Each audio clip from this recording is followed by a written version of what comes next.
அன்பின் ஆண்டவரே, இந்த அருமையான ஆண்டவரே, இந்த ஓய்வு நாளின் காலை வேலைக்காக உங்களுடைய சமூகத்தில் வருகிறோம். கர்த்தாவே, ஸ்தோத்திரம் ஸ்தோத்திரம் ஸ்தோத்திரம். ஆண்டவரே, கடந்த நாட்கள் முழுவதும் கண்ணின் மணி போல எங்களை பாதுகாத்து வந்த தயவை எண்ணி நன்றியோடு உம்மை துதிக்கிறோம், உம்மை ஸ்தோத்திரிக்கிறோம். கர்த்தாவே, இந்த ஓய்வு நாளின் காலை வேளையிலே ஆண்டவரே, எங்கள் ஒவ்வொருவரையும் இந்த வேளையிலே கூட்டி சேர்த்த பெரிதான கிருபைக்காக கோடான கோடி ஸ்தோத்திரம். ஆண்டவரே, ஆண்டவரே, எங்களை போஷித்தீர், எங்களை பாதுகாத்தீர், எங்களை வழிநடத்தினீர், எங்களுக்கு ஆலோசனை கத்தராயிருந்து எங்களை நடத்தினீர். கர்த்தாவே, ஒரு கோடான கோடி ஸ்தோத்திரம். ஆண்டவரே, உம்மை நன்றியோடு உம்மை துதிக்கிறோம், உம்மை ஸ்தோத்திரிக்கிறோம். இந்த வேளையிலும் ஆண்டவரே, இந்த ஆராதனை வேலையை நம்முடைய சமூகத்தில் ஒப்புக் கொடுக்கிறோம். கர்த்தாவே, ஆராதனை வேளையிலே நம்முடைய பிரசன்னம் ஆண்டவரை விளங்க கத்தர் உதவி செய்யுங்க. ஆண்டவர், ஆராதனை தொடக்கம் முதல் முடியும் உடைய பிரதான பிரசனத்தால் கத்த நிரப்புங்க. கர்த்தாவே, ஆண்டவர், உடைய வசனத்தினால் ஆண்டவரை எங்களோடு கத்த நீங்கள் பேசுங்க. ஆண்டவரே, செய்தி கொடுக்குற உடைய தாசனை கத்த நீர் மறைத்து பேசுங்க. ஆண்டவர், ஒவ்வொரு வார்த்தைகளும் ஆண்டவர் எங்கள் வாழ்க்கையில ஆண்டவர் ஒரு புடமிட கத்தர் உதவி செய்யுங்க. ஆண்டவர், ஒவ்வொன்றும் 100 மடங்கு பலன் தர கத்தர் உதவி செய்யுங்க. கர்த்தாவே, ஆண்டவர், இசைக்கிரி வாசிக்கிறோம் உடைய பிள்ளைகளை உடைய சமூகத்தில் ஒப்புக் கொடுக்கிறோம். ஆராதனை நடத்துகிற எங்களையும் உடைய சமூகத்தில் ஒப்புக் கொடுக்குறோம். கர்த்தாவே, எங்கள் ஒவ்வொருவரும் கத்த தகுதிப்படுத்துங்க. கர்த்தாவே, ஆண்டவரை, பேசுகிற தாசனை கத்த நீங்கள் மறைத்து பேசுங்க. ஆண்டவரை, வருகிற ஆண்டவரை மக்கள் வந்த வண்ணம் போகாதபடி ஆண்டவரை உடைய ஆசீர்வாதத்தை பெற்றுக்கொண்டு செல்ல கத்தர் உதவி செய்யுங்க. ஆண்டவரே, ஆண்டவரே 100 மடங்கு ஆண்டவரே எங்களுடைய வாழ்க்கையில் இது பலன் தர கத்தர் உதவி செய்யுங்க. ஆண்டவரை, போக்கிலும் மரத்திலும் விசேஷித்த பாதுகாப்பால் கத்த நிரப்புங்க. கர்த்தாவே, காணிக்கை வேலையை கத்தர் ஆசீர்வதிங்க. சிறுவர் ஆராதனை கத்தர் ஆசீர்வதிங்க. ஆண்டவரே, உடைய கருத்திலே முற்றிலுமாய் தாழ்த்தி ஒப்புக் கொடுக்கிறோம். எல்லா தடைகளையும் இயேசுவின் நாமத்திலே கடிந்து அப்புறப்படுத்துகிறோம். எல்லாவற்றையும் உடைய சமூகத்தில் ஒப்புக் கொடுக்கிறோம். ஆசீர்வதியும் எடுத்துங்க. இயேசுவின் நாமத்திலே ஜெபிக்கிறோம் பிதாவே. இந்த வேளையில் சங்கீதங்களின் மூலம் நம் கர்த்தருடைய நாமத்தை மேம்படுத்தலாம். சங்கீதம் 33, சாம் 33. சபை மறுபடி மாறி மாறி வாசிப்போம். நீதிமான்களே, கர்த்தருக்குள் களி கூறுங்கள், துதி செய்வதே செம்மையானவர்களுக்கு தகும்.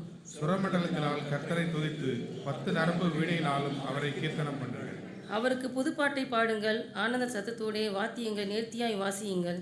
கர்த்தருடைய வார்த்தை உத்தமமும் அவருடைய செய்கையெல்லாம் சத்தியமுமாயிருக்கிறது. அவர் நீதியிலும் நியாயத்திலும் பிரியப்படுகிறார், பூமி கர்த்தருடைய காரியத்தினால் நிறைந்திருக்கிறது. கர்த்தருடைய வார்த்தையினால் வானங்களும் அவருடைய வாயின் சுவாசத்தினால் அவைகளின் சர்வ சேனையும் உண்டாக்கப்பட்டது. அவர் சமுத்திர ஜலங்களை குவியலாக சேர்த்து ஆழமான ஜலங்களை பொக்கிஷ வைப்பாக வைக்கிறார். பூமியெல்லாம் கர்த்தருக்கு பயப்படுவதாக, உலகத்தில் உள்ள குடிகள் எல்லாம் அவருக்கு அங்கிருப்பதாக. அவர் சொல்லாகும், அவர் கட்டளையிட நிற்கும். கர்த்தர் ஜாதிகளின் ஆலோசனையை விருதாவாக்கி ஜனங்களுடைய நினைவுகளை அவமாக்குகிறார். கர்த்தருடைய ஆலோசனை நித்திய காலமாகும், அவருடைய இருதயத்தின் நினைவுகள் தலைமுறை தலைமுறையாகவும் நிற்கும். கர்த்தரை தங்களுக்கு தெய்வமாக கொண்ட ஜாதியும் அவர் தமக்கு சுதந்திரமாக தெரிந்து கொண்ட ஜனமும் பாக்கியம் உள்ளது. கர்த்தர் வானத்திலிருந்து நோக்கி பார்த்து எல்லா மனுபுத்திரையும் கண்ணோக்குகிறார். தாம் வாசமாயிருக்கிற ஸ்தலத்தில் இருந்து பூமியின் குடிகள் எல்லார் மேலும் கண்ணோக்கமாயிருக்கிறார். அவருடைய இருதயங்கள் எல்லாம் அவரை உருவாக்கி அவருடைய செய்கைகள் எல்லாம் கவனித்திருக்கிறார். இந்த ராஜாவும் தன் சேனையின் மிகுதியால் ரட்சிக்கப்படார், சௌரியவாரும் தன் பலத்தின் மிகுதியால் தப்பான். ரட்சிக்கிறதுக்கு குதிரை விருதா, அது தன் மிகுந்த வீரியத்தால் தப்பியாது. நமக்கு பயந்து தமது கிருபைக்கு காத்திருக்கிறவர்களின் ஆத்துமாக்களை மரணத்துக்கு விலக்கி விடுவிக்கவும், பஞ்சத்தில் அவர் உயிரோடு காக்கவும் கர்த்தருடைய கண் அவர்கள் மேல் நோக்கமாயிருக்கிறது. நம்முடைய ஆத்துமா கர்த்தருக்கு காத்திருக்கிறது, அவரே நமக்கு துணையும் நமக்கு கேடகமும் ஆனவர். அவருடைய பரிசுத்த நாமத்தை நாம்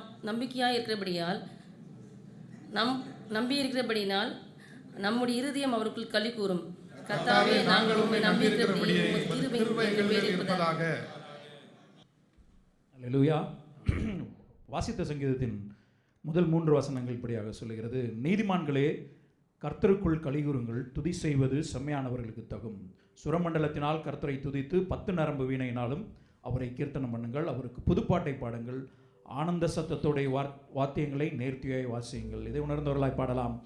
என்னில் 100 வாயும் நாவும் இருந்தால் கர்த்தர் எனக்கு அன்பாக செய்த நன்மையாவும் அவைகளால் பிரசங்கித்து துதிகளோடே சொல்லுவேன், ஓயாதுனியாய் பாடுவேன்.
கிறிஸ்தவ வாழ்க்கை குறித்து 40ஆம் சங்கீதத்தில் வாசிக்கிறோம்.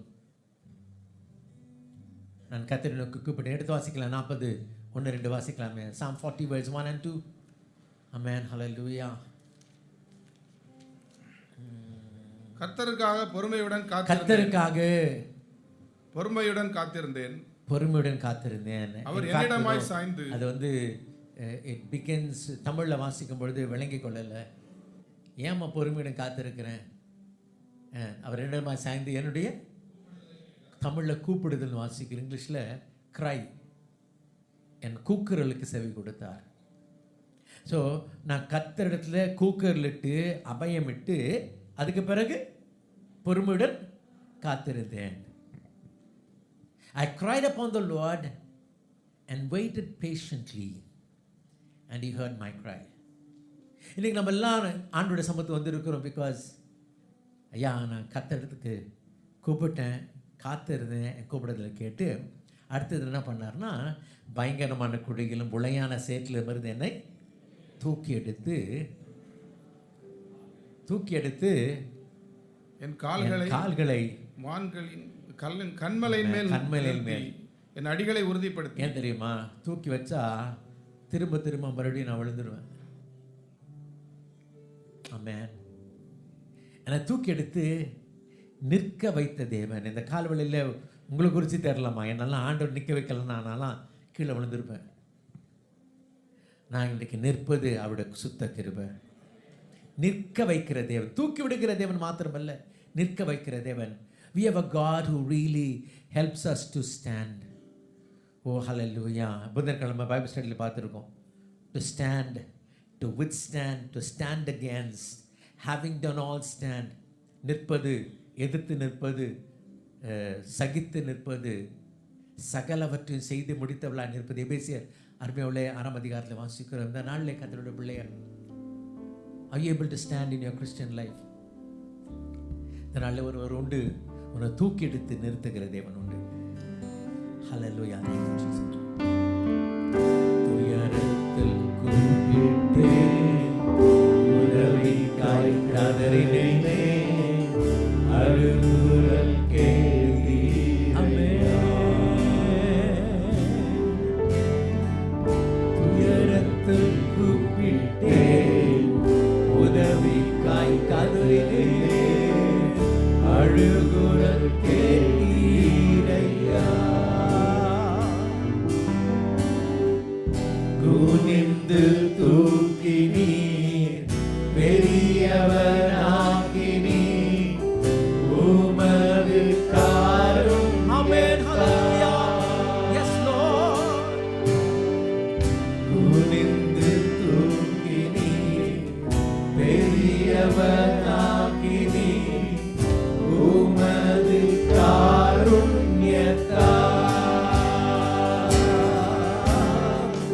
குனிந்து தூக்கினீரே,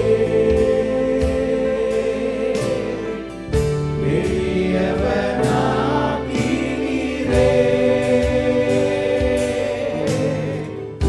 உமது காருண்யத்தால்.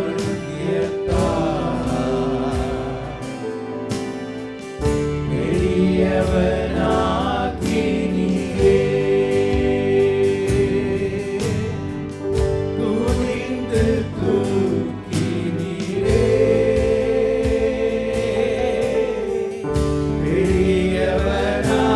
பெரியவனாக்கினீரே, உமது காருண்யத்தால்.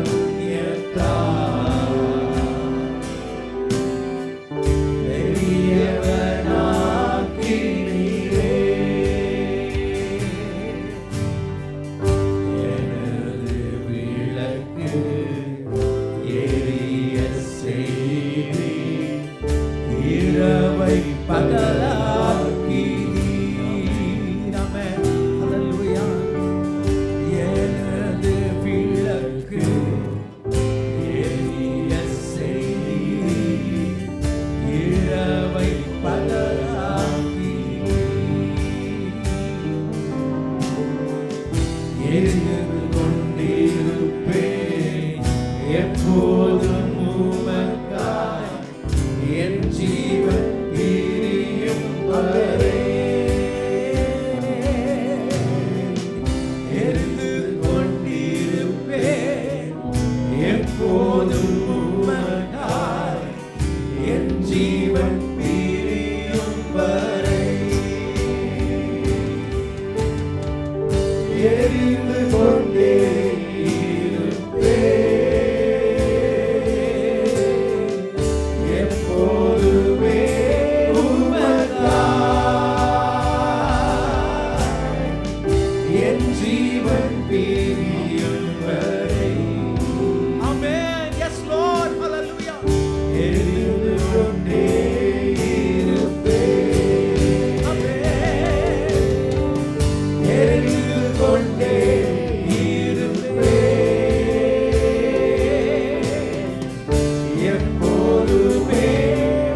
பயப்படாதே, கலங்காதே.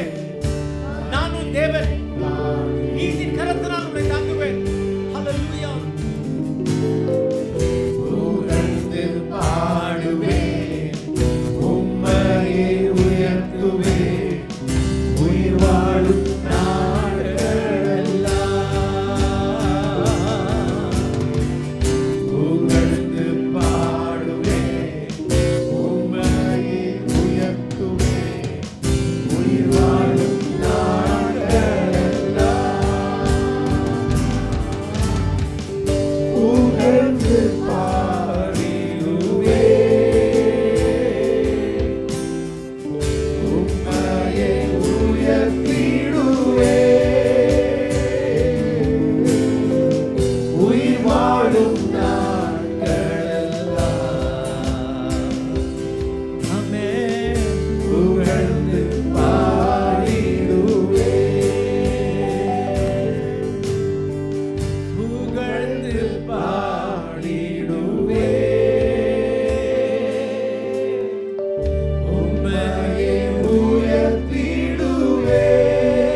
கர்த்தருடைய பிள்ளைகளுடைய நெருக்கத்திலே ஒரு ரகசியத்தை சொல்லுகிறேன்.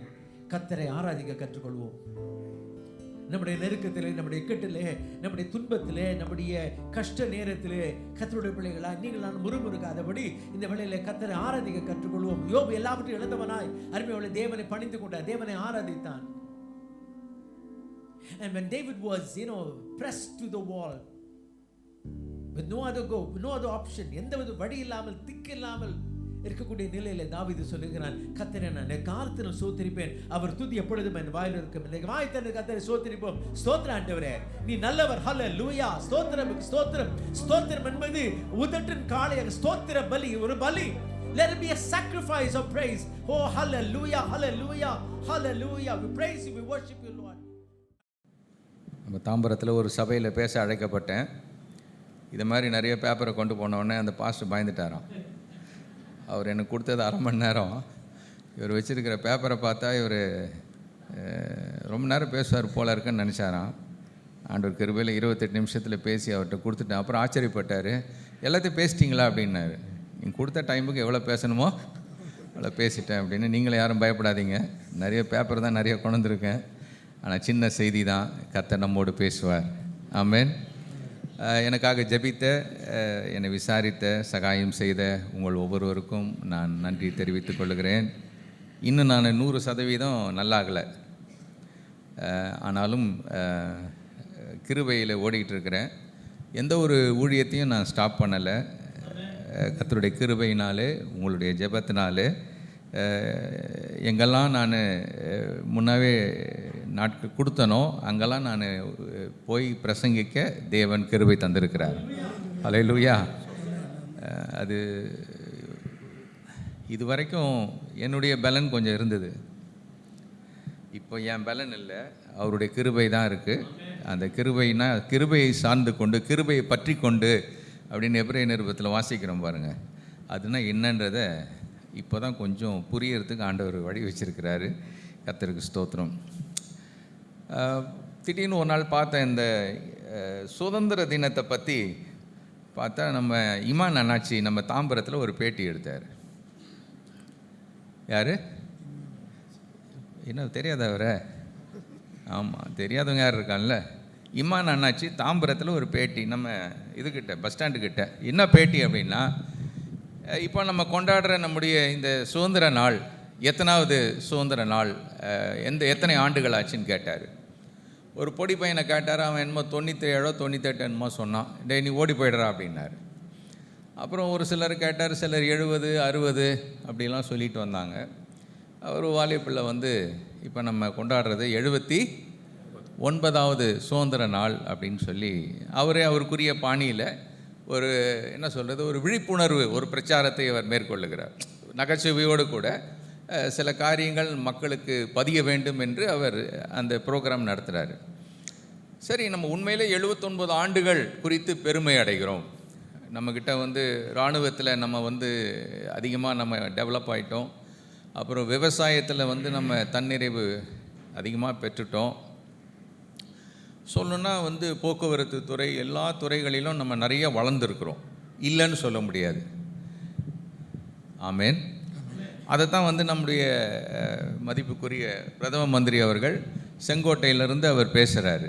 நம்ம நாடு வந்து இத்தனை ஆண்டுகளில் நம்ம என்னெல்லாம் டெவலப் ஆகிருக்கோம் அப்படின்னு பேசுகிறாரு. நல்லது. ஆனால் நம்முடைய தேசம் சுதந்திரம் ஆனாலும் இன்னும் நிறைய நம்ம சுதந்திரம் பெற வேண்டியது இருக்குது. ஜாதி என்ற ஒரு அமைப்புலேருந்து நம்ம இன்னும் என்ன பெறலை? சுதந்திரம் பெறலை. மொழி கொள்கை, அதிலிருந்து நம்ம இன்னும் என்ன பண்ணலை? சுதந்திரம் பெறவில்லை. ரீஜனலிசம் இல்லை, ஒவ்வொரு பிராந்திய நிலைகளிலே நாம் இருக்கிறோம். அவனை கேட்டால் சொல்கிறான், those fellows are south Indians அப்படின்றான். யாரை பார்த்து? நம்மளை பார்த்து. நம்ம என்ன சொல்கிறோன்னா தே ஆர் நார்த் இண்டியன்ஸ் அப்படின்றோம். ஸோ இந்த பிராந்திய கொள்கைகள் இன்னும் இருக்குது நம்முடைய மத்தியில். இன்னும் நம்ம அதுலேருந்து என்ன பெறலை? விடுதலை பெறலை. அப்புறம் பார்த்திங்கன்னா ஏழை பணக்காரன் என்ற அந்த வித்தியாசம் இந்த சமீப நாட்களில் ரொம்ப அதிகமாகவே பெருகிடுச்சு.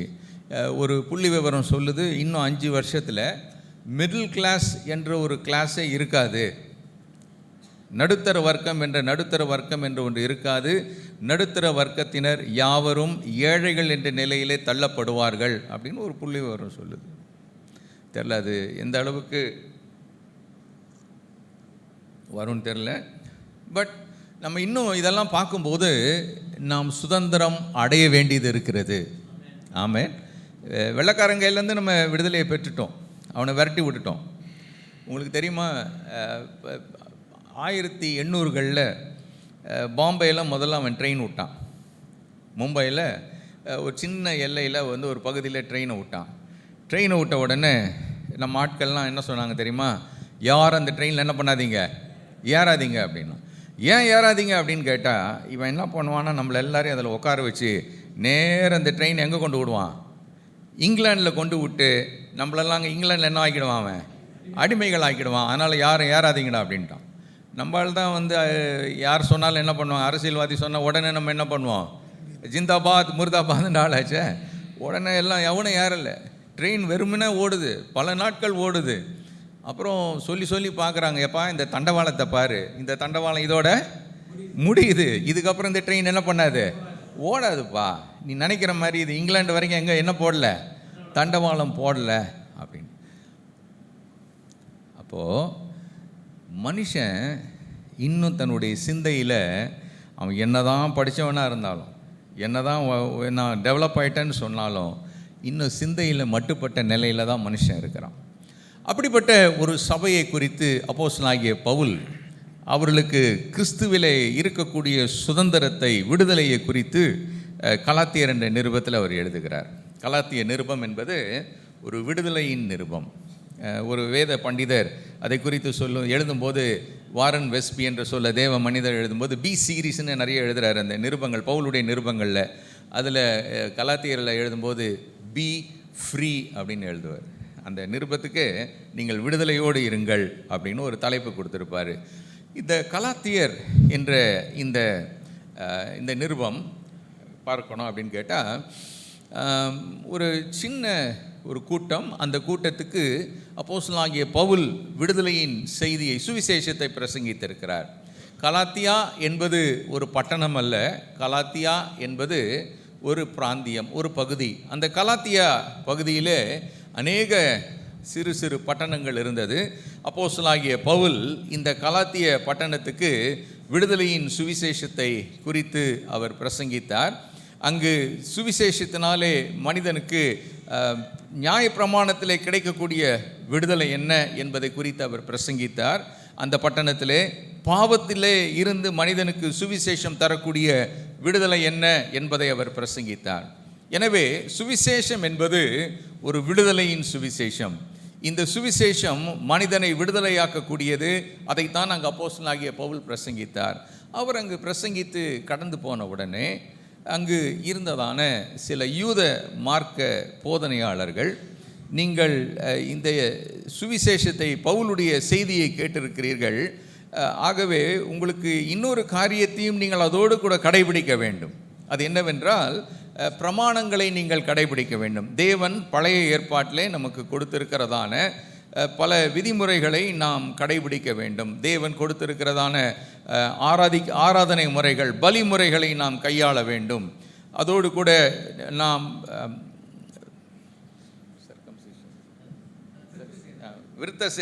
விருத்த சேதனம் பெற்றுக்கொள்ள வேண்டும். எல்லா பழைய ஏற்பாட்டு முறைமைகளையும் நாம் கையாள வேண்டும் என்று சொல்லி கர்த்தருடைய ஜனங்கள் மத்தியிலே போதனைகளை, புது புது போதனைகளை கொண்டு வந்தார்கள். ஆகவே கிறிஸ்தவ உலகத்திலே மக்களுக்கு ஒரு தெளிவு அவசியமாக இருந்தது, விடுதலை அவசியமாக இருந்தது.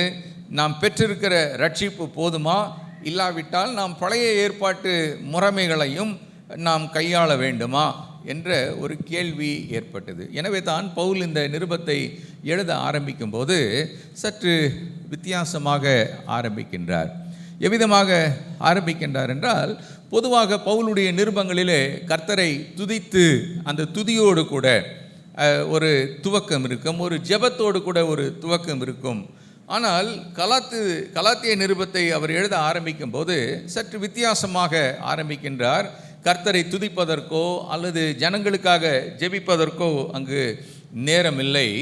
நேராக சுவிசேஷத்துக்கு எதிராக, விடுதலையின் செய்திக்கு எதிராக, விசுவாசத்தின் செய்திக்கு எதிராக இருக்கக்கூடியவர்களோடு கூட எதிர்த்து போராட வேண்டும் என்ற நிலையிலே இந்த நிருபத்தை அவர் ஆரம்பிக்கின்றார். 1ஆம் அதிகாரம் 3-4 வசனங்களை வாசிப்போம். பிதாவாகிய தேவனாலும் நம்முடைய கர்த்தராகிய இயேசு கிறிஸ்துவினாலும் உங்களுக்கு கிருபையும் சமாதானமும் உண்டாவதாக. அவர் நம்மை இப்பொழுது இருக்கிற பொல்லாத பிரபஞ்சத்தினின்று விடுதலையாக்கும்படி நம்முடைய பிதாவாகிய தேவனுடைய சித்தத்தின்படியே நம்முடைய பாவங்களுக்காக தம்மை தாமே ஒப்புக் கொடுத்தார். நம்மை விடுவிக்கும்படி தம்மை தாமே ஒப்புக் கொடுத்தார். பவுலுடைய செய்தி என்ன? பவுலுடைய செய்தி நம்மை விடுவிக்கும்படி பிதாவாகிய தேவன் தமது குமாரனை ஒப்பு கொடுத்தார், சிலுவையிலே அறையும்படி ஒப்பு கொடுத்தார். சுவிசேஷம் என்பது ஒரு நபரை சார்ந்தது. அந்த நபர் யார் என்றால் ஆண்டவராகிய இயேசு கிறிஸ்து தேவகுமாரன். தேவகுமாரனாகிய இயேசுவை சார்ந்து தான் சுவிசேஷம் உள்ளது. அந்த தேவகுமாரனாகிய இயேசு கிறிஸ்து ஒரு கிரயத்தை செலுத்தினார். அவர் தம்மை தாமே சிலுவையிலே மரிப்பதற்கு ஒப்பு கொடுத்தார்.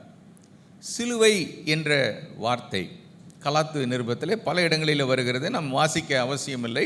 ஒருவேளை நீங்கள் குறிப்பெடுத்துக்கொள்ள விரும்பினால் நீங்கள் அதை எழுதி கொள்ளலாம். 2ஆம் அதிகாரம் 19 முதல் 21 வசனங்கள் வரைக்கும் நாம் சிலுவை குறித்து பார்க்கிறோம். 2ஆம் அதிகாரம் 19 முதல் 21, 3ஆம் அதிகாரம் 1ஆம் வசனம், 3ஆம் அதிகாரம் 13ஆம் வசனம், 4ஆம் அதிகாரம் 5ஆம் வசனம், 5ஆம் அதிகாரத்தினுடைய 11ஆம் வசனம், 5ஆம் அதிகாரத்தினுடைய 24ஆம் வசனம், 6ஆம் அதிகாரத்தில் 12 முதல் 14 வசனங்கள் வரை பார்க்கும்போது சிலுவை என்ற வார்த்தை திரும்ப திரும்ப திரும்ப திரும்ப அப்போஸ்தலனாகிய பவுலால் பயன்படுத்தப்பட்டிருக்கிறது.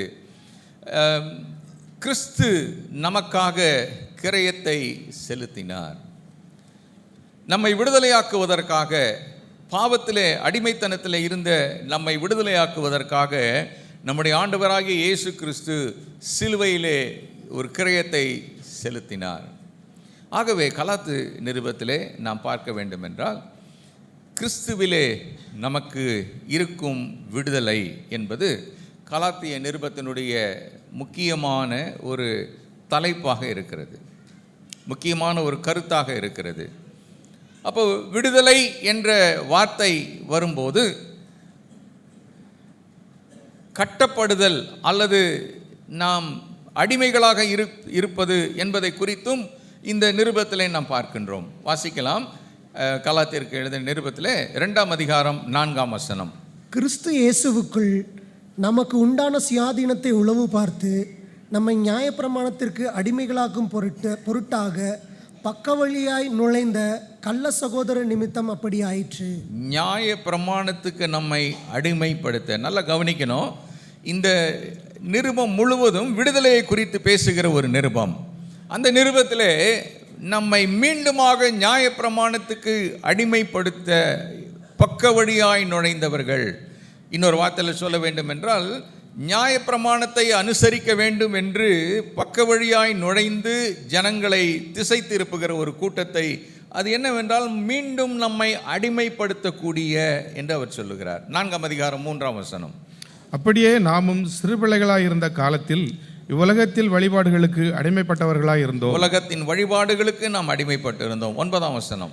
இப்பொழுதோ நீங்கள் தேவனை அறிந்திருக்க அல்லது தேவனாலே அறியப்பட்டிருக்க பலனற்றதும் வெறுமையானதுமான அவ்வழிபாடுகளுக்கு நீங்கள் மறுபடியும் திரும்பி மறுபடியும் அவைகளுக்கு அடிமைப்படும்படி விரும்புகிறது எப்படி?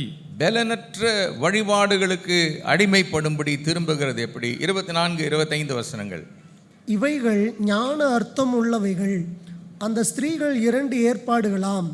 ஒன்று சீனாய் மலையில் உண்டான ஏற்பாடு, அது அடிமைத்தனத்திற்குள்ளாக பிள்ளை பெறுகிறது. அது ஆகார் என்பவள் தானே. ஆகார் என்பது அரபி தேசத்தில் உள்ள சீனாய் மலை. அந்த ஆகார் இப்பொழுது இருக்கிற எருசலேமுக்கு சரி, இவள் தன் பிள்ளைகளோடே கூட அடிமைப்பட்டிருக்கிறாளே. ஆகார் அடிமைப்பட்டிருக்கிறாளே. 5:1. ஆனபடியினாலே நீங்கள் மறுபடியும் அடிமைத்தனத்தின் நுகத்திற்குட்படாமல் கிறிஸ்து நமக்கு உண்டான சுயாதீன நிலைமையிலே நிலை கொண்டிருங்கள். கிறிஸ்து நமக்கு கொடுத்ததான அந்த சுயாதீன நிலைமையிலே நிலை கொண்டிருங்கள்.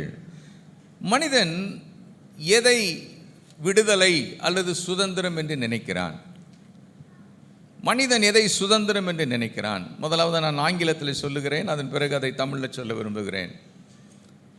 Freedom means the right to be and do as you please, how you please, when you please and where you please. ஐயா, விடுதலை என்றால் என்ன? மனிதனுடைய நினைவு என்னவென்றால், என் இஷ்டத்துக்கு இல்லை எதெல்லாம் செய்யணும்னு நான் நினைக்கிறேனோ, எப்பெல்லாம் செய்யணும்னு நினைக்கிறேனோ, எங்கெல்லாம் செய்யணும்னு நினைக்கிறோமோ அதெல்லாம் நான் செய்வேன். அதான் என்னது விடுதலை.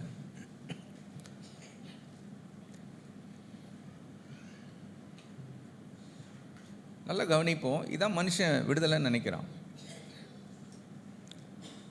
லெஃப்ட் சைடில் தான் நம்ம ஊரில் கார் என்ன பண்ணோம்? ஓட்டணும். வண்டி ஓட்டுறவங்க, நீ சைக்கிள் ஓட்டினாலும் 2 வீலர் ஓட்டினாலும் கார் ஓட்டினாலும் எந்த சைடு தான் ஓட்டணும்? கீப் லெஃப்ட் அப்படின்றான். வெளி தேசங்களில் சில இடங்களில் ரைட்டு. மோஸ்ட்லி யூரோப்பியன் நேஷன்ஸில் எங்கே தான் ரைட்டில் தான் ஓட்டணும். அவன் லெஃப்ட் ஓட்டக்கூடாது. ஆனால் நம்பால் என்ன நினச்சிட்டு இருக்கிறான்னு கேட்டால், எனக்கு என்ன இருக்குது? ஃப்ரீடம் இருக்குது. சில நேரம்லாம் நமக்கு ஒழுங்காக வண்டி ஓட்டுறவனுக்கு இப்போ என்ன ஆகுதுன்னா, அவன் நம்மளை பார்த்து திட்டிகிட்டு போகிறான். யோ, உனக்கு கண்ணு இருக்குதாயா, பார்த்து போயா அப்படின்றான். ஆனால் உண்மையிலே பார்த்து போகாதவன் யார் தான்? ஃப்ரீடமை அப்யூஸ் பண்ணுறவன். நான் எப்படி என்ன நினச்சாலும் அதை செய்வேன், எங்கே நினச்சாலும் செய்வேன், எப்போ நினச்சாலும் செய்வேன், எப்படி வேணுமானாலும் நான் வாழ்வேன். அதுதான் இன்றைக்கி சுதந்திரம் என்று நினைக்கிறான். அமெரிக்க தேசத்தில் அவங்க எதை ரொம்ப அதிகமாக வலியுறுத்துகிறாங்கன்னா, எதை வலியுறுத்துகிறாங்க? சுதந்திரத்தை வலியுறுத்துகிறாங்க. அதுக்காக ஒரு சிலையை என்ன பண்ணிட்டாங்க? த ஸ்டாச்சு ஆஃப் லிபர்ட்டி அப்படின்னு பெருசாக ஒன்று வச்சுட்டான். நாங்கள் எல்லாத்துக்கும் ரொம்ப சுதந்திரம் கொடுக்குறோங்க அப்படின்னு. அங்கே போய் பார்த்தீங்கன்னா, நம்ம ஊரில் ஓட்டுறதை பற்றி சொன்னேன், அங்கே எல்லாமே அப்படி தான். A to Z மனுஷன் சுதந்திரத்தை அனுபவிக்கிறான். சரி, நம்ம இங்கே வருவோம். வேதம் சுதந்திரத்தை குறித்து என்ன சொல்லுகிறது என்பதை நாம் சற்று இன்றைக்கு பார்க்க இருக்கிறோம். ரோமர் 1ஆம் அதிகாரம் 18ஆம் வசனத்தை வாசிங்க. சத்தியத்தை அநியாயத்தினாலே அடக்கி வைக்கிற மனுஷனுடைய எல்லாவித அவபக்திக்கும் அநியாயத்துக்கும் விரதமாய் தேவ கோபம் வானத்திலிருந்து வெளிப்படுத்தப்பட்டிருக்கிறது. சத்தியத்தை அடக்கி வைக்கிறவர்கள், சத்தியத்தை தெரியாதவங்க இல்ல, சத்தியத்தை அடக்கி வைக்கிறவங்க. சத்தியத்தை தெரியாதவனா இருந்தால் பரவாயில்ல, தேவ கோபாக்கினி யார் மீது இருக்குது அப்படின்னு கேட்டால், எனக்கு எது ரைட்டுன்னு தெரியும், ரைட்டுன்னு தெரிஞ்சாலே நான் எதை தான் செய்வேன், ராங்கை தான் செய்வேன், தப்பை தான் செய்வேன். அப்படிப்பட்டவர்களுக்கு தேவ கோபாக்கினை என்று பவுல் சொல்லுகிறார். யோவான் 3ஆம் அதிகாரம், யோவான் 3ஆம் அதிகாரம் 19 முதல் 21 வரைக்கும் வாசிக்கலாம். ஒளியானது உலகத்திலே வந்திருந்தும் மனுஷருடைய கிரியைகள் பொல்லாதவைகளாய் இருக்கிறபடியினால் அவர்கள் ஒளியை பார்க்கிலும் இருளை விரும்புகிறதே அந்த ஆக்கினை தீர்ப்புக்கு காரணமாயிருக்கிறது. பொல்லாங்கு செய்கிற எவனும் ஒளியை பகைக்கிறான், தன் கிரியைகள் கண்டிக்காதபடிக்கு ஒளியினிடத்தில் வராதிருக்கிறான். சத்தியத்தின்படி செய்கிறவனோ தன் கிரியைகள் தேவனுக்குள்ளாய் செய்யப்படுகிறதென்று வெளியாகும்படிக்கு ஒளியினிடத்தில் வருகிறான் என்றார். ஒருத்தன் ஒளிகிட்ட வரான், இன்னொருத்தன் ஒளிகிட்ட வரல. அதான் இயேசு சொல்கிறாரு. ஆமாம், யார் ஒளிகிட்ட வரல அப்படின்னு கேட்டால், எனக்கு இருளில் இருக்கிறது தான் இஷ்டம், சௌகரியமாக இருக்கிறேங்க. நான் யோபில் பார்க்குறோம் 3 பேர் அவன் இஷ்டத்தை வந்து இருளில் இருக்க விரும்புகிறவனா. அவன் முதல்ல யாருன்னா திருடன் பகலில் கண்ணமிட்ட வீடுகளை என்ன பண்ணுறான்னா ராத்திரி போய் திருடுறான். அவனுக்கு எது அவனுக்கு வசதியாக இருக்குது, இருட்டு அவசியமாக இருக்குது. ரெண்டாவது, இப்போ தான் நம்ம வந்து பார்க்குறோம் பட்ட பகலில் ஓட ஓட வெட்டி கொலை அப்படின்னு. முன்னெல்லாம் எப்போ கொலை நடக்கும் அப்படின்னா பேப்பரில் போடுவான், ராத்திரி நேரத்தில் எங்கேயாவது 1-2 எப்போவாவது ஒன்று நடக்கும். இரவு நேரத்தில் கொலை பாதகன், அவனுக்கு இரவு சாதகமாக இருக்கிறது. மூன்றாவது யாருன்னா விபச்சாரக்காரன், அவனுக்கும் இருட்டு சாதகமாக இருக்கிறது. இந்த 3 பேருக்கும் நீ வெளிச்சத்துக்கு வாப்பா, வெளிச்சத்துக்கு வாப்பா, வெளிச்சத்துக்கு வாப்பான்னு கூப்பிட்டாலும் அவன் சொல்லுவான், இல்லைங்க எனக்கு இதுதான் வசதி, இதான் பிடிச்சிருக்குது, இதுதான் எனக்கு நல்ல இடம் அப்படின்வான். ஏசு அதைத்தான் சொல்கிறார். வெளிச்சத்துக்கு வர விரும்பாத ஒரு கூட்டம், வெளிச்சம்னா என்னன்னு தெரியாதவங்க இல்லை, வெளிச்சம் இருக்குது, ஏன்பா நீ வெளிச்சத்துக்கு வரல அப்படின்னு கேட்டால், இல்லை எங்களுக்கு இருட்டு தான் ரொம்ப வசதியாக இருக்குது. அநேகர் இப்படிப்பட்ட மனநிலையில் இருக்கிறவர்கள் உண்டு, இருளை விரும்புகிறவர்கள் உண்டு. பிரியமானவர்களே, இப்படிப்பட்டதான ஒரு கட்டிலே அல்லது ஒரு அடிமைத்தனத்திலே இருக்கக்கூடிய மனநிலையில் இன்றைக்கு அநேகர் இருக்கிறார்கள். பேதுரு தன்னுடைய 2ஆம் நிருபத்தில் 2ஆம் அதிகாரத்தில் 2 பேதுரு 2:17 வரைக்கும் வாசிக்க கேட்போமே. இவர்கள் தண்ணீர் இல்லாத கிணறுகளும் சுழல் காற்றினால் அடியுண்டோடுகிற மேகங்களுமாய் இருக்கிறார்கள். என்றென்றைக்கும் உள்ள காரிருளே இவர்களுக்கு வைக்கப்பட்டிருக்கிறது. வஞ்சகமாய் நடக்கிறவர்களிடத்திலிருந்து அரிதாய் தப்பினவர்களிடத்தில் இவர்கள் அகந்தையான வார்த்தைகளை பேசி மாம்ச இச்சைகளினாலும் காம விகாரங்களினாலும் அவர்களை தந்திரமாய் பிடிக்கிறார்கள். தாங்களே கேட்டுக்கு அடிமையாயிருந்தும் அவர்களுக்கு சுயாதீனத்தை வாக்குத்தத்தம் பண்ணுகிறார்கள். இதனால் ஒருவன் ஜெயிக்கப்பட்டிருக்கிறானோ அதற்கு அவன் அடிமையாய் இருக்கிறானே. எதினால் ஒருவன் ஜெயிக்கப்பட்டிருக்கிறானோ அதற்கு அவன் என்னவா இருக்கிறான்? அடிமையாக இருக்கிறானே, அடிமையாக இருக்கு. இதெல்லாம் இவங்கெல்லாம் யாருன்னா தவறான கருத்துக்களை, தவறான சத்தியங்களை போதிக்கிறவங்க. 19ஆம் வசனத்தில் திரும்ப கேட்போமே, வாசிக்க கேட்போமே. 19 2 பேதுரு 2:19 வாசிங்க.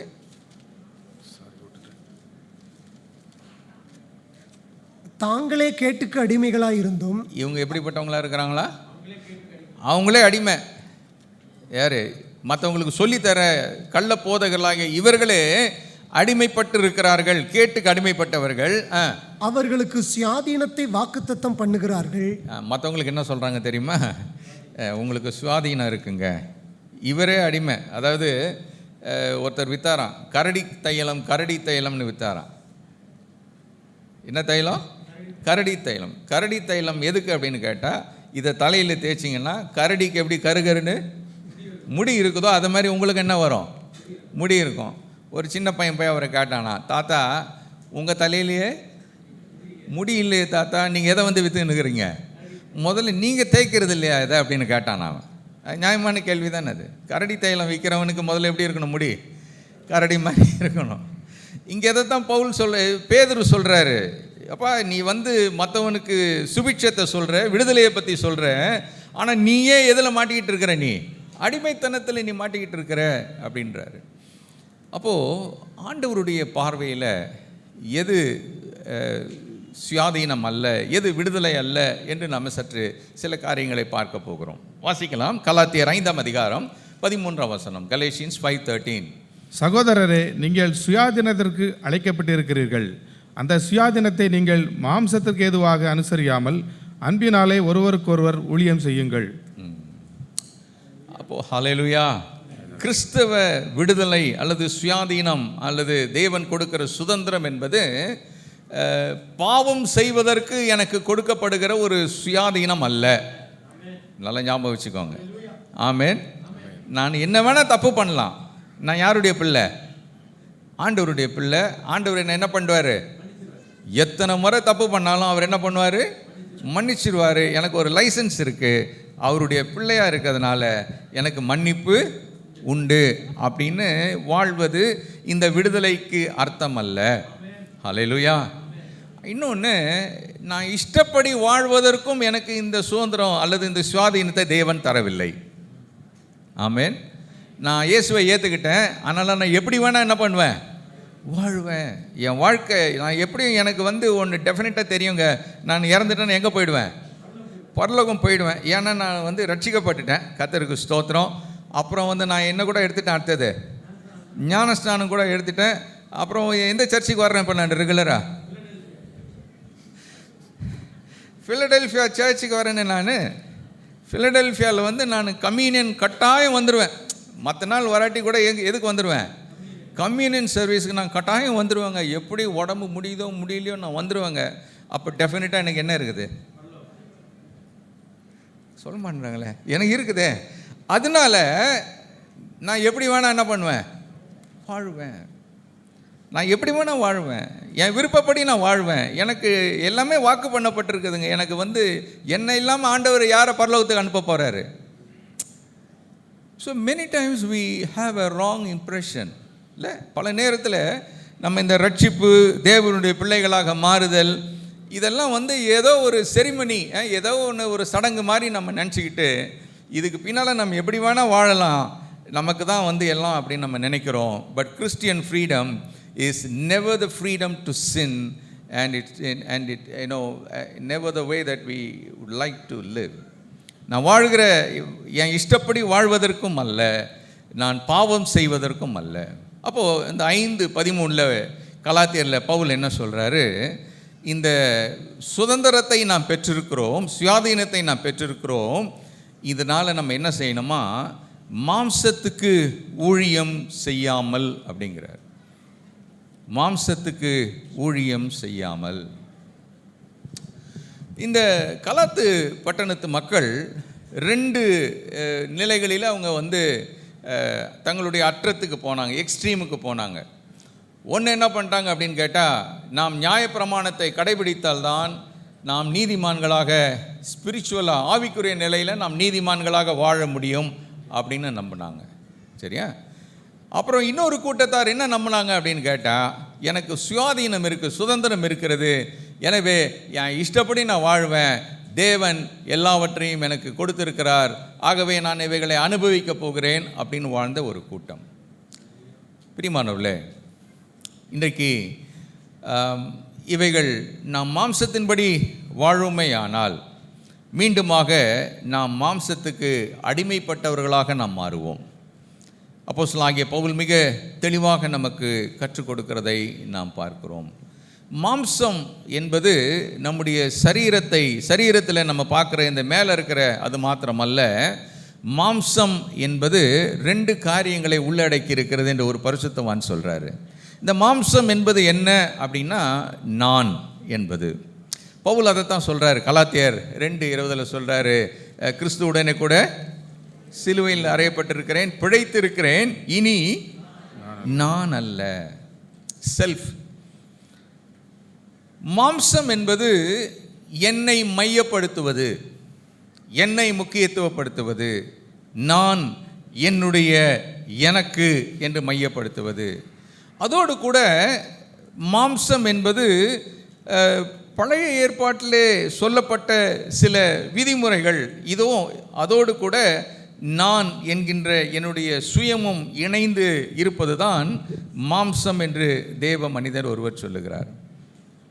ஆனால் நான் இப்படி மாம்சத்துக்கு என்று வாழ்வேனேயானால், மாம்சத்துக்கு அடிமைப்பட்டு வாழ்வேனேயானால் நான் கிருபையை இழக்க நேரிடுகிறதா இருக்கும்.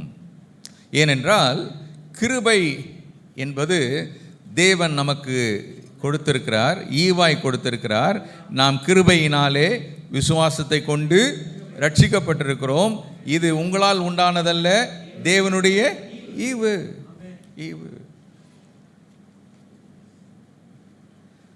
நாம் கிறிஸ்துவனுடைய இரத்தத்தின் வல்லமையினாலே மீட்கப்பட்டிருக்கிறோம். பிரியமானவர்களே, இந்த இரண்டாவது கூட்டத்தார் நான் சொன்னது போல அவர்கள் தங்கள் விரும்பினபடி வாழ்கிறவர்கள். இப்படி தங்களுடைய விருப்பப்படி வாழ்கிறவர்கள் எப்படிப்பட்டவர்களாக இருப்பார்கள் என்றால், பிறரை நேசிக்காதவர்களாக இருப்பார்கள், சுயநலம் உள்ளவர்களாக இருப்பார்கள், பிறரை ஏமாற்றுகிறவர்களாக இருப்பார்கள். சரியா? பிறர் தங்களுக்கு அவசியம் என்ற நிலையிலே அதை உணராதவர்களாக இருப்பார்கள். தேவ சபைக்கு பாதகத்தை கொடுக்கக்கூடியவர்களாக இருப்பார்கள். எனவே தான் பவுல் அப்போஸ்தலன் சொல்லும்போது சொல்கிறாரு, மீண்டும் கலாத்தியர் 5ஆம் அதிகாரம் 13-14 வசனங்களை வாசிப்போமே. சகோதரரே, நீங்கள் சுயாதீனத்திற்கு அழைக்கப்பட்டிருக்கிறீர்கள். அந்த சுயாதீனத்தை நீங்கள் மாம்சத்திற்கு ஏதுவாக அனுசரியாமல் அன்பினாலே ஒருவருக்கொருவர் ஊழியம் செய்யுங்கள். உன்னிடத்தில் நீ அன்பு கூறுகிறது போல பிறனிடத்திலும் அன்பு கூறுவாயாக என்கிற இந்த ஒரே வார்த்தையினாலே நியாயப்பிரமாணம் முழுவதும் நிறைவேறும். ஊழியம் செய்யுங்கள். யாருக்கு ஊழியம் செய்யணுமா? பவுல் சொல்றாரு, ஒருவருக்கு ஒருவர் ஊழியம் செய்யுங்கள். உங்க மாம்சத்துக்கு நீங்க இடம் கொடுக்காதீங்க. மாம்சத்துக்கு இடம் கொடுப்பீர்கள் என்றால் நீங்கள் மாம்சத்தில் நீங்கள் வாழ முடியாது. உங்களுக்கு மாம்சம் உங்களுக்கு அழிவை தான் கொடுக்கும். மாம்ச சிந்தை மரணம். அப்போ என்ன செய்யணுமா? ஒருவருக்கு ஒருவர் ஊழியம் செய்யுங்கள். ஊழியம் செய்வது என்பது இந்த இடத்துல பவுல் குறிப்பிடுகிற ஒரு வார்த்தை எப்படி என்றால், ஒரு அடிமையை போல அல்லது ஒரு வேலைக்காரனை போல ஒருவருக்கொருவர் ஊழியம் செய்யுங்கள். கர்த்தருடைய நாமத்துக்கு மகிமை உண்டாவதாக. நான் ஆண்டவருக்கு அடிமையாகிவிட்டேன், ஆண்டவரை பின்பற்ற ஆரம்பித்து விட்டேன். நான் தேவனுக்கு முற்றிலுமாக என்னை அர்ப்பணித்திருக்கிறபடினாலே நான் பிறருக்கு ஊழியம் செய்ய கர்த்தர் என்னை அழைக்கிறார். ஹல்லேலூயா. இந்த ஊழியம் செய்வது என்பது இந்த இடத்துல ஒரு ஊழியக்காரன் என்ற வார்த்தை, அதனுடைய கிரேக்க மொழிபெயர்ப்பில் நம்ம பார்க்கணும் அப்படின்னு கேட்டால், அடிமை என்ற வார்த்தைக்கு அது அந்த மூல பாஷையில் அடிமை என்று சொல்லப்பட்டிருக்கிறது. அடிமை என்று சொல்லுகிறவன் யார்? அடிமை என்று சொல்லுகிறவன் வேதத்தில் வாசிக்கிறோம்.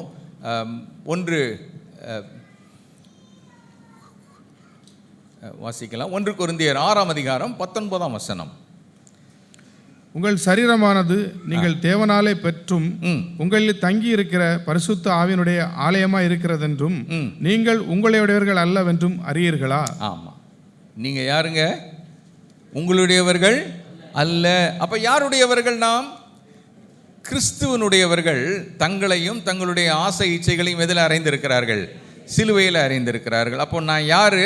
நான் எனக்கு சொந்தம் அல்ல. ஒரு பழைய பாட்டு ஒன்று உண்டு, நீ உனக்கு சொந்தம் அல்லவே, மீட்கப்பட்ட பாவி நீ உனக்கு சொந்தம் அல்லவே. இன்றைக்கு வந்திருக்கிற நீங்களும் நானும் நமக்கு சொந்தமற்ற, நமக்கே சொல்ல முடியாது, நான் எனக்கு சொந்தம் என்று சொல்ல முடியாது.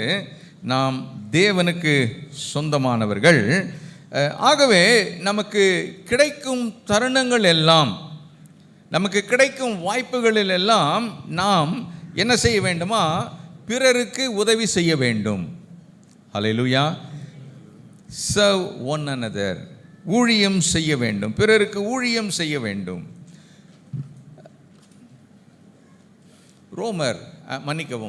தீத்து 2ஆம் அதிகாரம் 11 முதல் 14 வரைக்கும் வாசிக்கலாம். தீத்து 2ஆம் அதிகாரம் 11 முதல் 14. ஏனெனில் எல்லா மனுஷருக்கும் ரட்சிப்பை அளிக்கத்தக்க தேவ கிருபையானது பிரசன்னமாகி நாம் அவபக்தியையும் லௌகீக இச்சைகளையும் வெறுத்து தெளிந்த புத்தியும் நீதியும் தேவ பக்தியும் உள்ளவர்களாய் இவ்வுலகத்திலே ஜீவனம் பண்ணி நாம் நம்பியிருக்கிற ஆனந்த பாக்கியத்துக்கும் மகாதேவனும் நமது இரட்சகருமாகிய இயேசு கிறிஸ்துவனுடைய மகிமையின் பிரசன்னமாகுதலுக்கும் எதிர்பார்த்து கொண்டிருக்கும்படி நமக்கு போதிக்கிறது.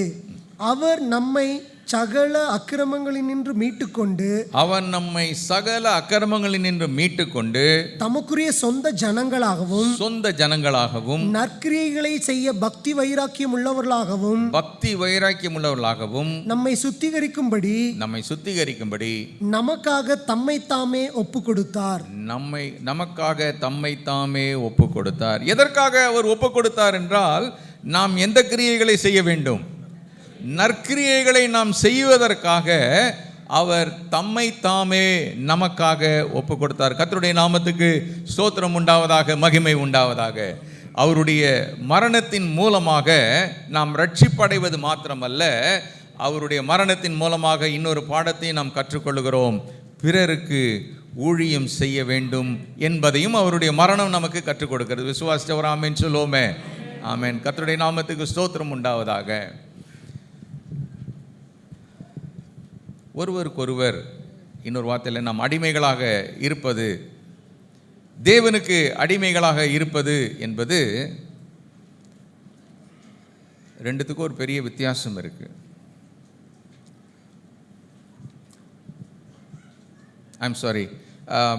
ஒருவருக்கொருவர் அடிமைகளாக இருந்து தேவனுக்கும் ஒருவருக்கும் ஒருவர் ஊழியர்களாக இருந்து சேவை செய்வதற்கும், நியாயப்பிரமாணத்துக்கு அடிமைகளாக இருந்து ஊழியம் செய்வதற்கும் ஒரு பெரிய வித்தியாசம் உண்டு. என்னுடைய மாம்சத்துக்கும் நியாயப்பிரமாணத்துக்கும் நான் அடிமைப்பட்டு இருப்பேனே ஆனால் அதனுடைய முடிவு என்ன? முடிவு மரணம். அதனுடைய முடிவு என்ன? வெறுமை. அதனுடைய முடிவு என்ன? சோர்வு. அதே நேரத்தில் தேவனுக்கென்று நான் என்னை அடிமையாக ஒப்பு கொடுத்து பிறருக்கு ஊழியம் செய்ய என்னை நான் ஒப்பு கொடுப்பேனே ஆனால் அதனுடைய விளைவு என்ன? எனக்கு ஒரு பெருத்த ஆசீர்வாதம் அதில் உண்டு. கர்த்தருடைய நாமத்துக்கு ஸ்தோத்திரம் உண்டாவதாக. பாவத்துக்கு என்னை நான் அடிமையாக ஒப்பு கொடுப்பது என்பது, நான் என்னை ஒப்பு கொடுக்கணும்னு அவசியமே கிடையாது. அது தானே பாவம் எனக்குள்ளே என்ன பண்ணோம்? வந்துக்கிட்டே இருக்கும். அது இன்வாலண்டரி. நான் என்னை நானே ஒப்பு கொடுக்கணும்னு அவசியம், அது தானே செயல்பட்டு கொண்டு இருக்கும். ஆனால் நான் நியாயப்பிரமாணத்துக்கு என்னை ஒப்பு கொடுக்கணும், அதுக்கு அடிமையாக ஒப்பு கொடுக்கணும்னா நான் தான் அதை தெரிந்து கொள்ளணும்.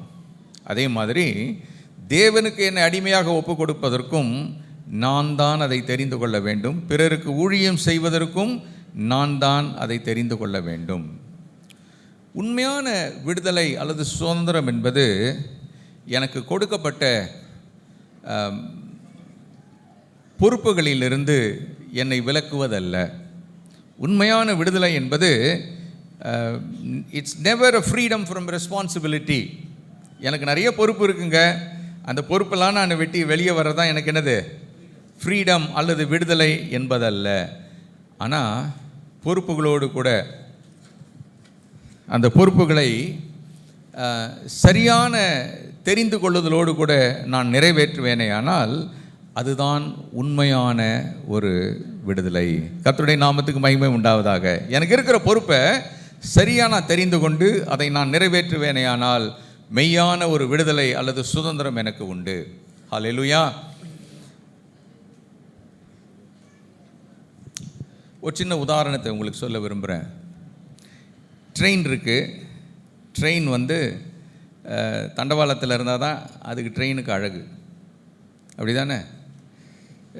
போன ஆண்டினுடைய இறுதியில் நான் அஸ்ஸாம் போயிருந்தேன், குவஹாட்டி போயிருந்தேன். அந்த குவஹாட்டி ரயில்வே ஸ்டேஷனில் சாயங்காலம் நேரம் ஆச்சு, ஏதாவது சாப்பிட்லாம், ஒரு டீ குடிக்கலான்னு அப்படி வெளியே வந்தால் அங்கே ஒரு பெரிய ட்ரெயின் இருந்தது. ஒரு போகி, 2 போகீஸ் இருந்தது அந்த ரயில்வே ஸ்டேஷனுக்கு எதிர்க்க.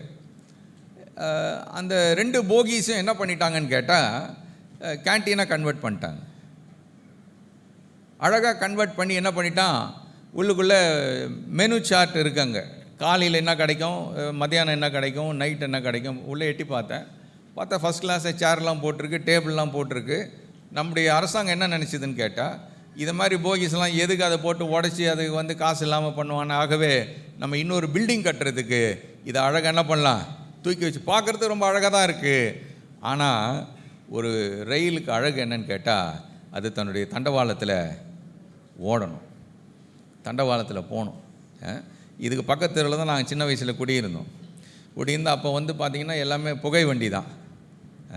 இந்த புகை வண்டி ஸ்டீம் இன்ஜின் போகும்போது அது போடுற சத்தம் வந்து கொஞ்சம் தூரத்துலேயே கேட்கும், நல்லா கேட்கும். அது புகை கூட என்ன பண்ணோம், இங்கேருந்து பார்த்தா எங்கள் தெருவிலேருந்து பார்த்தா தெரியும் புகை விட்டு போகிறது. சின்ன வயசில் நான் என் ஃப்ரெண்ட்ஸ் எல்லாம் பக்கத்தில் எங்கள் வீட்டு ஓனர்லாம் சேர்ந்து என்ன பண்ணுவோம், பசங்கள்லாம் சேர்ந்து கை தட்டுவோம். போதுறா ட்ரெயின் போதுறா ட்ரெயின் போகுதுன்னா என்ன எதில் போகுதுன்னு கேட்டால் மேலே இருக்கிற புகையை பார்த்தா சொல்லுவோம் எது என்ன பண்ணுது, ட்ரெயின் போகுது அப்படின்னு. ட்ரெயின் போகுது, எதில் போகணும், தண்டவாளத்தில் போகணும். இன்றைக்கி கர்த்தருடைய பிள்ளைகளாகிய நீங்களும் நானும் கிறிஸ்துவோடு கூட நாம் பயணிக்கும் போது ஒரு மகிமை ஒன்று உண்டு. ஹல்லேலூயா. அவருடைய வார்த்தையிலே நாம் பயணிக்கும் போது அதில் ஒரு மேன்மை ஒன்று உண்டு.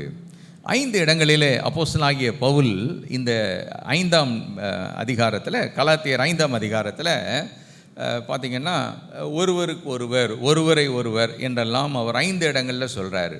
வாசிக்கலாமே. முதலாவதாக 13ஆம் வசனம். சகோதரரே, நீங்கள் சுயாதீனத்திற்கு அழைக்கப்பட்டீர்கள். இந்த சுயாதீனத்தை நீங்கள் மாம்சத்துக்கு ஏதுவாக அனுசரியாமல் அன்பினாலே ஒருவருக்கொருவர் ஊழியம் செய்யுங்கள். ஒருவருக்கொருவர் என்ன செய்யுங்க, ஊழியம் செய்யுங்கள். கர்த்தருடைய நாமத்துக்கு ஸ்தோத்திரம் உண்டாவதாக. அடுத்ததாக 15ஆம் வசனத்தில் 2 முறை சொல்றாரு. நீங்கள் ஒருவரையொருவர் கடித்து பட்சித்தீர்களானால் அழிவீர்கள். அப்படி ஒருவராலே ஒருவர் அழிக்கப்படாதபடிக்கு எச்சரிக்கையாய் இருங்கள். ஒருவரை ஒருவர், ஒருவரில் ஒருவரால் ஒருவர் அப்படிங்கிறாரு. அடுத்ததாக 26ஆம் வசனம். வீண் புகழ்ச்சியை விரும்பாமலும் ஒருவருக்கொருவர் கோபமூட்டாமலும் ஒருவர் மேல் ஒருவர் பொறாமை கொள்ளாமலும் இருக்க கடவோம். ஆமென். ஒருவர் மேல் ஒருவர் பொறாமை என்ன பண்ணக்கூடாது, பொறாமைப்படக்கூடாதுங்க, பொறாமைப்படக்கூடாது. இந்த 13 கலாத்தியர் 5ஆம் அதிகாரம் 13 15 வசனங்களை நாம் வாசிக்கும் போதும் பவுல் மிக அழகாக அநேக சத்தியங்களை சொல்லுகிறதை பார்க்கிறோம். நம்ம ஒருவருக்கொருவர் ஊழியம் செய்யாத பட்சத்தில் நாம் பெற்ற சுதந்திரம் என்ன சொல்லுதுன்னு கேட்டால், அன்பினால் ஒருத்தருக்கு ஒருத்தர் என்ன பண்ணுங்க, ஊழியம் செய்யுங்க. இந்த அன்பு எப்படிப்பட்ட அன்பு? தெய்வீக அன்பு, அகாப்பே என்று சொல்லப்படுகிற தன்னலமற்ற அன்பினாலே விடுதலை பெற்ற ஒவ்வொருவரும் நீங்கள் ஊழியம் செய்யுங்கள் என்று சொல்லி 15ஆம் வசனத்தில் அப்படி ஊழியம் செய்யாத பட்சத்தில் நம்ம என்ன செய்வோமோ, ஒருவரை ஒருவர் கடித்து பட்சித்தால், பைபிளில் நிறைய இடத்துல பார்க்குறோம், நிறைய இதெல்லாம் கடிக்கிறதெல்லாம் பார்க்குறோம். அதில் ஒன்று பாம்பு கடி சரியா? பாம்பு கடிச்சிச்சுன்னா என்ன ஆகும்? கடிச்சுதான் இல்லையா? பாம்பு கடிச்சது என்ன, பாம்பு எங்கெங்க கடிச்சிது அப்படின்ற மாதிரிலாம் உட்காந்துருக்கிறீங்க. கொல்லிவாய் சர்ப்பம் வனாந்தரத்தில் கடிச்சுதா இல்லையா? கடித்த உடனே எல்லாம் என்ன பண்ணுறான், டப்புன்னு விழுந்து செத்து போகிறான். இதை எடுத்துக்கோ. நம்ம ஒருவரை ஒருவர் கடித்து பட்சித்தால் என்ன செய்வோம், யார் அழிவோம் அப்படின்னு கேட்டால், நம்ம நிறைய நேரத்தில் என்ன நினைக்கிறோம், அடுத்தவங்களை நம்ம கடித்தோன்னா, பிறரை நாம் துன்பப்படுத்தினால், பிறரை ஒதுக்கினால், பிறரை நாம் வெறுத்தால் யார் தான் அழிகிறா? அவங்க தான் அழிஞ்சிடுறாங்க. அவங்கள நான் அழிக்கிறதுக்காகவே நான் என்ன பண்ணுறேன், பிளான் பண்ணி செய்கிறேன் ஒன்றொன்னா அப்படின்லாம் இருக்கிறாங்கல்ல, சொல்கிறாங்க. யோசிக்கிறானா, எதை போட்டு யோசிக்கிறானா, அப்படின்லாம் யோசிக்கிறேன் இருக்கான், பிறனை அழிக்கணும்னு சொல்லிட்டு. வசனம் சொல்லுது, பிறரை கடித்து பட்சிப்பீர்களானால் அழிவீர்கள். யார் அழிவோம்? சத்தமாக சொல்லுங்களேன். நம்ம கடிக்கிறவங்க தான் அழிவோம். இந்த பாம்பு கடித்தா மற்றவங்க சாக மாட்டாங்க. இந்த பாம்பு கடிச்சிச்சுன்னா இந்த பாம்பே செத்து போயிடும். ஆகவே ஒரு கர்த்தருடைய பிள்ளை, விடுதலையோடு கூட சுயாதீனத்தை பெற்றிருக்கிற ஒரு கர்த்தருடைய பிள்ளை, கலாத்தியர் 5:16 பவுல் சொல்றாரு. என்ன சொல்றாரு, வாசிக்கலாம். நீங்கள் ஒருவரையொருவர் கடித்து பட்சித்தீர்களானால் அழிவீர்கள். அப்படி ஒருவராலே ஒருவர் அழிக்கப்படாதபடிக்கு எச்சரிக்கையாய் இருங்கள். பின்னும் நான் சொல்லுகிறது என்னவென்றால், ஆவிக்கேற்றபடி நடந்து கொள்ளுங்கள். அப்பொழுது மாம்ச இச்சையை நிறைவேற்றாதிருப்பீர்கள். நடந்து கொள்ளுங்கள். நடப்பது என்பது, நடந்து கொள்ளுங்கள் என்பது ஒரு கட்டளையாக கொடுக்கப்பட்டிருக்கிறது. ஒரு கர்த்தருடைய பிள்ளை, விடுதலை பெற்ற ஒரு கர்த்தருடைய பிள்ளை எதில் நடக்கணுமா? ஆவியில் நடக்கணும். ஆவியின்படி நடந்து கொள்ள வேண்டும். ஆவியின்படி நடப்பதுன்னா என்ன அப்படின்னா, பாஷைகளை பேசிக்கொண்டே வாழ்வதா? சிலர்லாம் நான் பார்த்துருக்குறேன், சில ஊழியக்காரங்களை பார்ப்பேன், வித்தியாசமான ஊழியக்காரங்களை நிறைய பார்த்துருக்குறேன். அதில் ஒரு சிலர் என்னன்னு பார்த்தீங்கன்னா, அவங்க எப்போவுமே பாஷைகளை பேசிக்கொண்டே இருப்பார்கள்.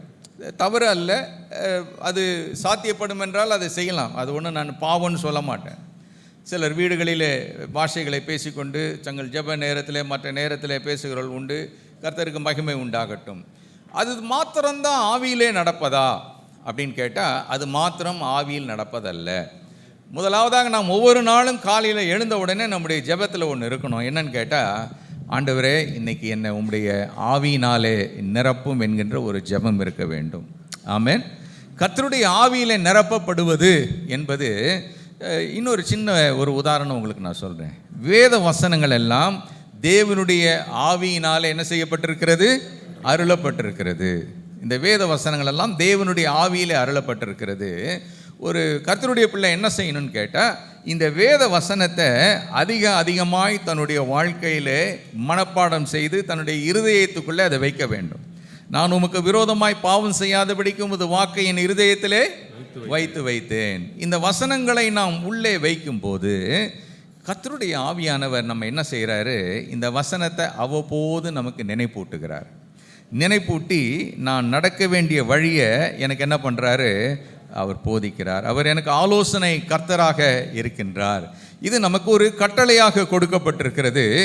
ஆகவே நான் ஒவ்வொரு ஸ்டெப்பும், நான் எடுக்கிற ஒவ்வொரு அடியும், நான் எடுக்கிற ஒவ்வொரு முயற்சியும் எதை சார்ந்து இருக்க வேண்டும் என்றால், யாருடைய வழிநடத்துதலை சார்ந்து இருக்க வேண்டும் என்றால், பரிசுத்த ஆவியானவரை சார்ந்ததாக அது இருக்க வேண்டும். வசனம் சொல்லுகிறது, நீதிமானுடைய நடைகள் யாரால் உறுதிப்படும்? கர்த்தரால் உறுதிப்படும். The steps of the righteous is ordained by the Lord. எப்படிங்க அவர் ஆர்டைன் பண்ணுறார்? எப்படி அவர் உறுதிப்படுத்துகிறார் என்றால், என்னுடைய நடைகள் பரிசுத்த ஆவியானவரால் நிரப்பப்பட்டு இருக்குமேயானால் கர்த்தர் அவைகளை ஆசீர்வதிக்கிறார், அவைகளை வாய்க்க செய்கிறார். ஆமென். ஒரு வாக்கு தத்துவம் அதில் இருக்குது.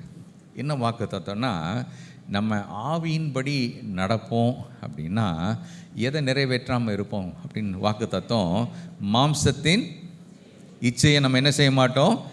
நிறைவேற்றாமல் இருப்போம். ஹல்லேலூயா.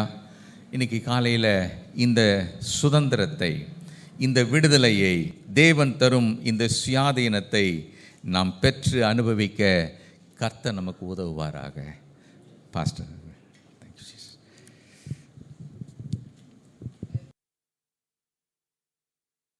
மறுபடியுமா இந்த நாளில் கேட்ட ஒரு பதம் விடுதலை. இன்றைக்கி நாமே பார்த்து கேட்க வேண்டிய காரியம், அந்த உண்மையான விடுதலை நான் அனுபவிக்கிறேன்னா? am I really enjoying the freedom which the Bible says? Because இன்றைக்கி கேட்டோம், விடுதலை என்பது என் இஷ்டத்தை செய்வதல்ல. விடுதலை என்பது சேவிப்பது. ஆமென்.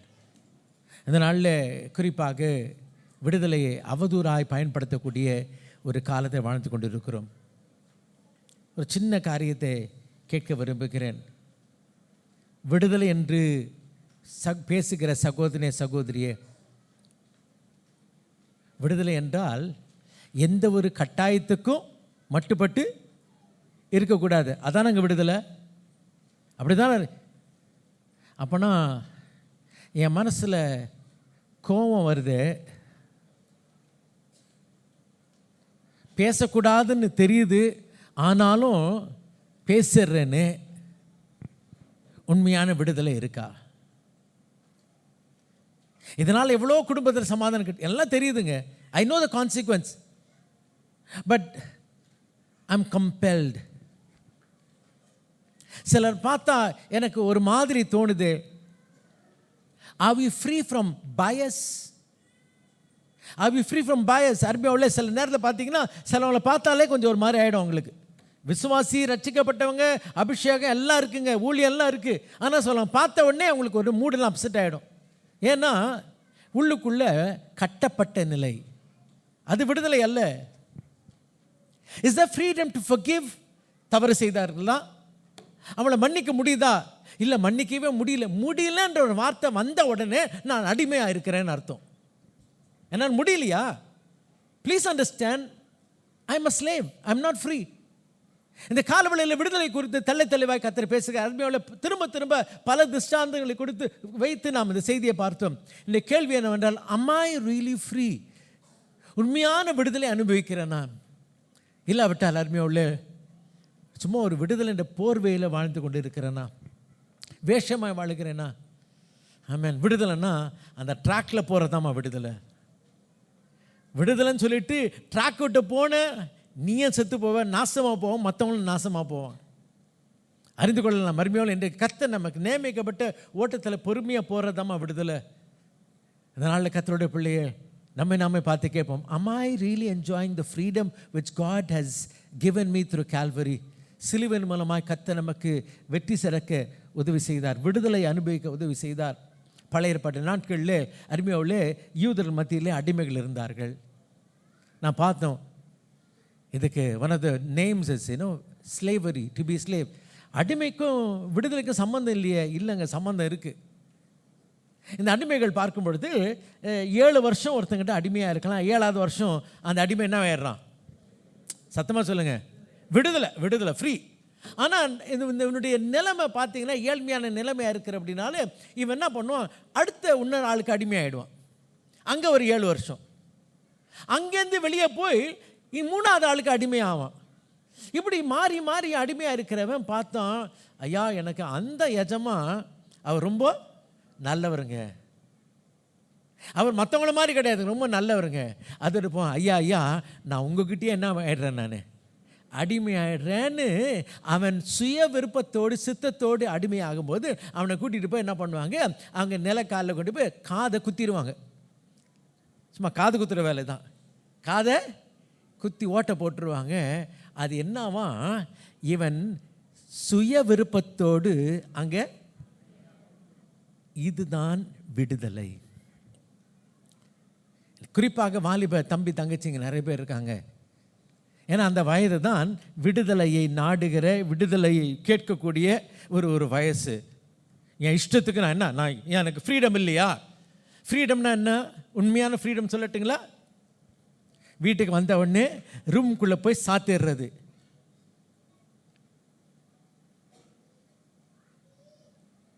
நடக்குதா இல்லையா? ஏன்?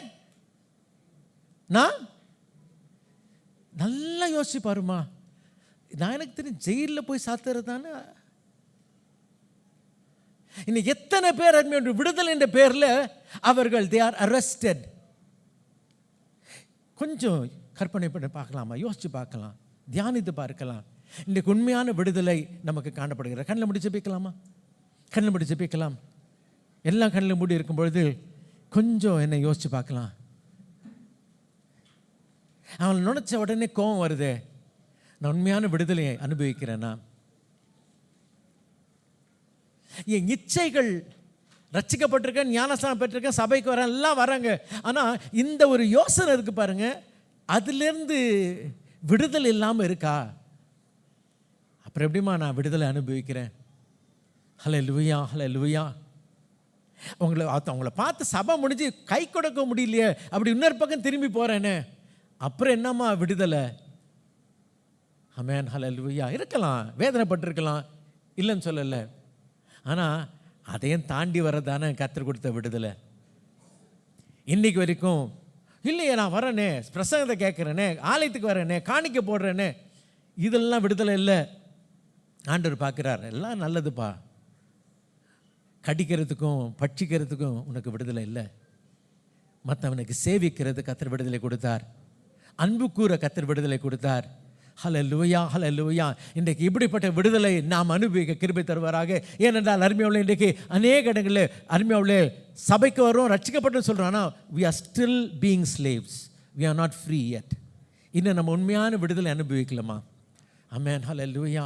என்னுடைய சிந்தையில் விடுதலை அவசியம், என்னுடைய நடையுடைய பாவனையில் விடுதலை அவசியம், என்னுடைய கிறிஸ்தவ வாழ்க்கையில் விடுதலை அவசியம், என்னுடைய ஊழியத்தில் விடுதலை அவசியம். ஆமென், ஹல்லேலூயா. என்னுடைய உணர்விலே விடுதலை அவசியம். என்னுடைய உணர்விலே விடுதலை அவசியம். Freedom is to immediately exercise what I want to exercise. நான் சொல்கிறாங்க, எனக்கு கொஞ்சம் கொஞ்சமாக டைம் கொடுங்க, கொஞ்சம் கொஞ்சமாக என்ன பண்ணிடுறேன், நான் மாறிடுறேன். இது விடுதலை இல்லை. அப்போ நான் ஏன்னா ஃப்ரீ.